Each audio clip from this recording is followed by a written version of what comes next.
Selama ini, dolar Amerika adalah raja yang tak tergoyahkan dalam dunia perdagangan. Tapi kini, dua raksasa Asia, Indonesia dan Cina, bersatu untuk menantang dominasi tersebut. Sebuah langkah besar baru saja diumumkan, di mana Indonesia dan Cina sepakat untuk membuang dolar Amerika dan menggunakan mata uang lokal mereka sendiri dalam perdagangan. Nilai transaksinya? Fantastis. Mencapai 102 triliun rupiah hanya dalam 7 bulan. Apa yang membuat kedua negara ini begitu berani? Dan apakah ini adalah awal dari akhir dominasi dolar Amerika?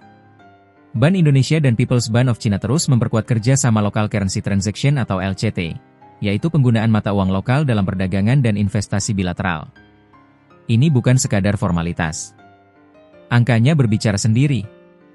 Dari Januari hingga Juli 2025, nilai transaksi LCT antara Indonesia dan Cina melonjak tajam dari 2,17 miliar dolar Amerika menjadi 6,23 miliar dolar Amerika, atau setara 102 triliun rupiah.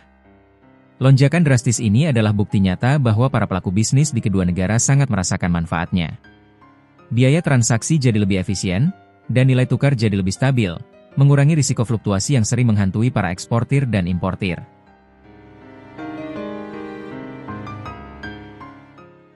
Tapi ini bukan hanya soal keuntungan bisnis.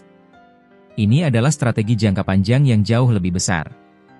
Menurut Gubernur BI, Peri Warjio, komitmen ini adalah upaya bersama untuk membangun ekosistem keuangan yang lebih aman dan terhubung. Gubernur PIK, Pan Gongseng, menegaskan bahwa sebagai dua raksasa ekonomi Asia, Indonesia dan Cina punya tanggung jawab untuk memperkuat daya tahan sistem keuangan regional melalui skema LCT atau dedolarisasi. Langkah ini adalah pukulan telak terhadap dominasi dolar Amerika, yang kerap digunakan sebagai alat politik. Dan ini bukan hanya dengan Cina.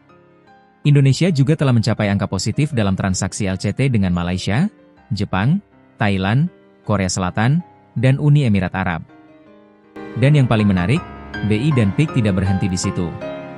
Mereka juga meluncurkan uji coba terbatas untuk konektivitas pembayaran kris lintas negara. Bayangkan ini, seorang turis dari Indonesia bisa datang ke Cina dan membayar belanjaannya hanya dengan memindai kode QR melalui aplikasi perbankan mereka, langsung menggunakan rupiah. Inovasi ini tidak hanya memudahkan turis, tetapi juga mempercepat digitalisasi ekonomi dan membuka peluang baru bagi usaha mikro, kecil, dan menengah, UMKM, di kedua negara. Ini adalah bukti nyata bahwa masa depan keuangan adalah tentang konektivitas, bukan dominasi.